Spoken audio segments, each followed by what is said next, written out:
गुरु प्यारी सत्कार्यो सात संगत जी, राधा स्वामी जी।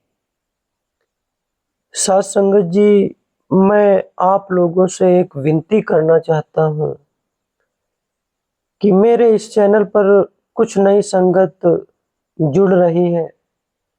उन सब भाई एवं बहनों को एक बात से अवगत कराना चाहता हूँ कि इस चैनल पर डेरा ब्यास से संबंधित साखी, शब्द और सत्संग अपलोड किए जाते हैं।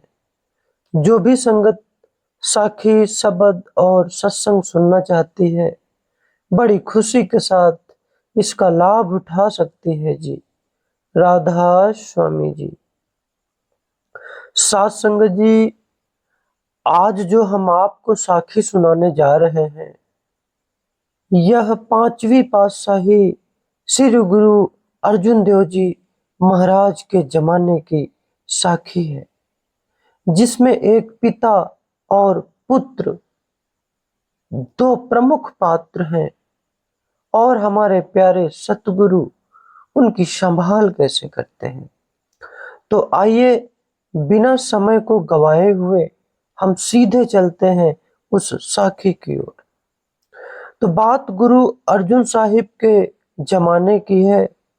उस समय दो व्यक्ति, एक पिता और एक पुत्र, बड़े अच्छे प्रेमी और शब्द के अभ्यासी रहा करते थे, जिनमें से पिता का नाम सम्मन था और पुत्र का नाम मूसन था।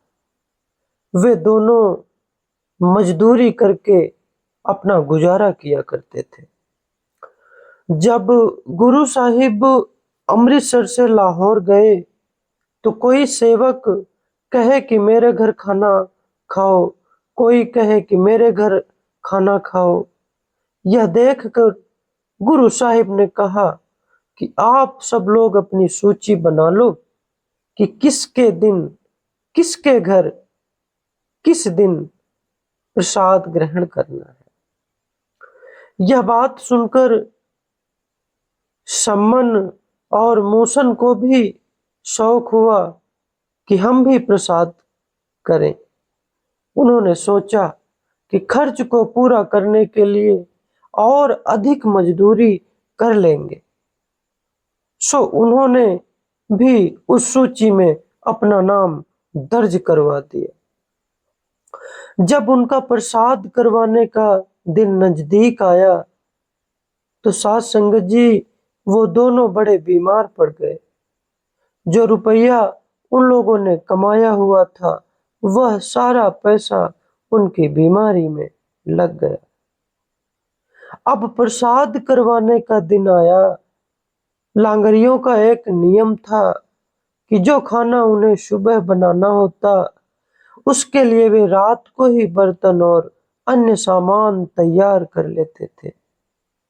रात को लांगरी आए और उनसे बोले कि भाई जी, सुबह आपके घर प्रसाद है, सो हमें सामान दे दो। अब उनके पास कोई चीज तैयार नहीं थी। आपस में दोनों पिता और पुत्र सलाह करते हैं कि अब क्या करें। आखिर सलाह यह हुई कि चोरी करके इस जरूरत को पूरा किया जाए। बाद में इतना रुपया कमाकर हम उनको वापस कर देंगे। सतगुरु की सेवा जरूर करनी है। अगर प्रसाद ना किया तो गुरु साहिब क्या कहेंगे। यह सोचकर उन्होंने लांगरियों से कहा कि अभी तो नहीं, लेकिन कल सूरज निकलने से पहले ही हम आपको सारा सामान दे देंगे। यह सुनकर लांगरी वापस चले गए। सात संगत जी, उनकी गली में एक साहूकार की दुकान हुआ करती थी। रात को उसकी दुकान में सेंध लगाई गई। जो कुछ निकालना था सब निकाल लिया।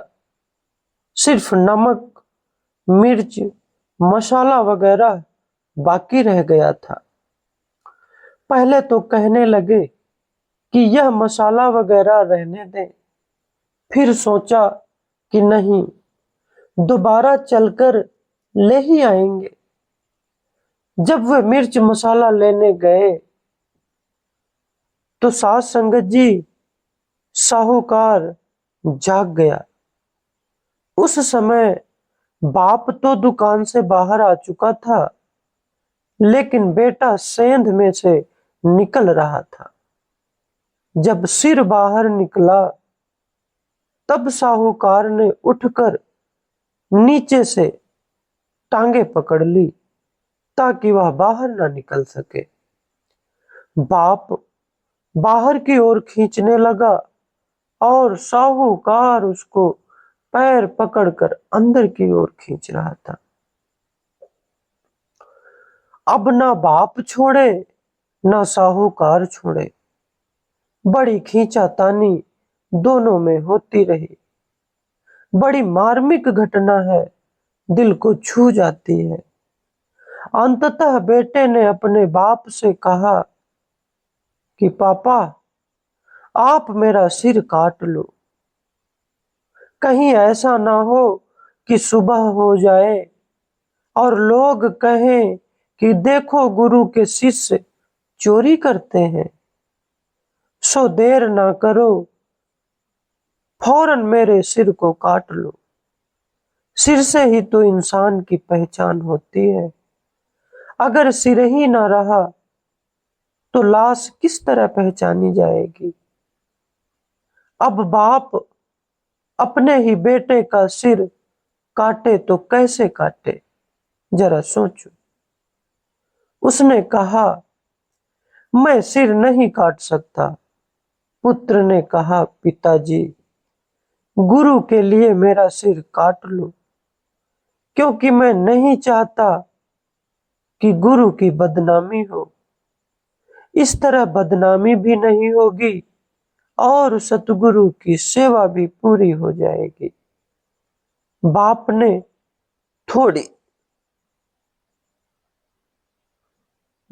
ने थोड़ी देर विचार किया, फिर एक ही तलवार में पुत्र का सिर काट दिया। धड़ नीचे जा गिरा। सम्मन ने पुत्र मूसन का सिर लाकर घर में रख दिया। अब बेटे की मौत, कलेजा कैसे ठहरे। बड़ी मुश्किल से 1 घंटा गुजारा। उधर साहूकार ने कहा कि चोर को देखे तो सही कौन है। जब देखा तो उसका सिर ही नहीं है।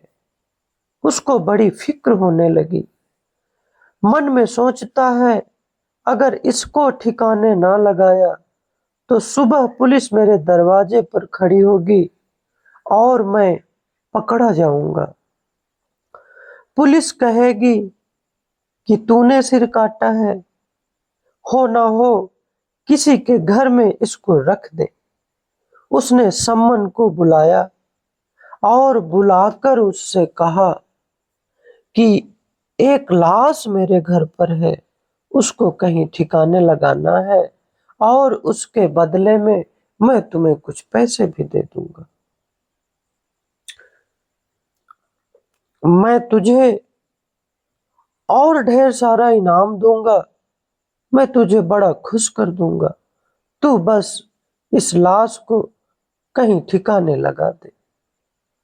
सम्मन ने धड़ को वहां से उठा लिया और अपने घर लाकर धड़ और सिर दोनों जोड़कर रख दिए। इससे उसका दुख काफी कम हो गया। सोचा कि मैं अब कहूंगा कि जी, मूसन बीमार है। जब सुबह हुई, लांगरी उसके घर आए। सम्मन ने उनको सारा सामान दे दिया। लांगरी लगे प्रसाद तैयार करने। जब प्रसाद तैयार हो गया तब गुरु साहिब भी आ गए। गुरु साहिब ने कहा कि सम्मन मूसन को तो बुला ले। सम्मन ने उनसे अर्ज की कि महाराज जी, वह तो बड़ा बीमार है।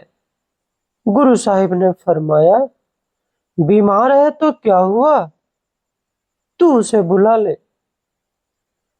सम्मन बोला, हुजूर वह नहीं आ सकता। गुरु साहब कहने लगे, नहीं, उसको तो आना ही होगा।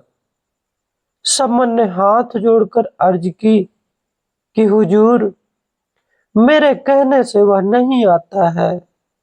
गुरु साहिब बोले, अच्छा तो फिर मैं बुला लूं?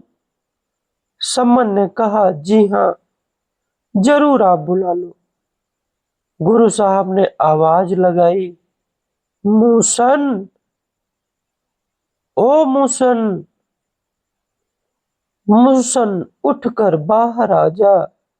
ऐसे वक्त तू कहाँ चला गया है?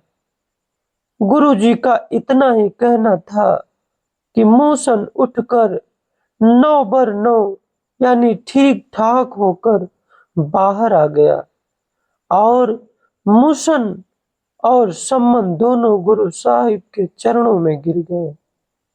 उन्होंने अपना तन मन गुरु को सौंप दिया। उन्होंने अपना सब कुछ कुर्बान कर दिया। वही गुरु की खुशियां हासिल करते हैं जो गुरु के लिए अपने आप को कुर्बान कर देते हैं। गुरु प्यारी साध संगत जी, आज की इस साखी से हमें भी प्रेरणा लेनी है कि हमें अपने गुरु के लिए किसी भी हद तक कुछ भी कुर्बान करना पड़े तो हमें जरूर कुर्बान कर देना चाहिए। गुरु प्यारी साध संगत जी, अगले वीडियो में हम फिर एक नई साखी के साथ आप लोगों से वार्ता करेंगे। तब तक के लिए आप मुझे अपना स्नेह और राधा स्वामी कमेंट के जरिए मुझे मेरे चैनल पर जरूर कह दिया करें। गुरु प्यारी साध संगत जी, तब तक के लिए आप सब लोगों को मेरा प्रेम प्यार भरा राधा स्वामी जी।